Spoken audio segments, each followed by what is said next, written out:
कराची के शहरी डाकुओं के हाथों यरगमाल बन गए। घर के बाहर सड़क पर पैदल चलना मुहाल हो गया। घर से मस्जिद जाना या खरीदारी करने के लिए पैदल सफ़र ख्वाब बनने लगा। पुलिस नामालूम अफराद को नामालूम मकामात पर तलाश करने लगी और शहरी घर की दहलीज पर लुटने लगे।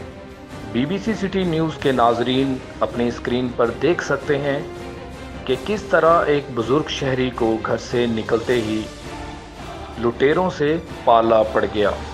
शहरी को सुकून से लूटा और फरार हो गए। दूसरी वीडियो में शहरी अपनी गाड़ी में घर से निकला तो डाकू पहुंच गए और लूट लिया।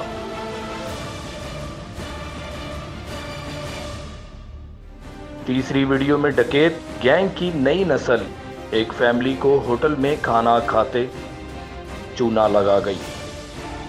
वीडियो में देखा जा सकता है कि होटल में मौजूद जोड़े को दो चोर बच्चों ने बातों में लगाकर मोबाइल फ़ोन चोरी कर लिए। आखिर कब तक चलेगा ऐसा?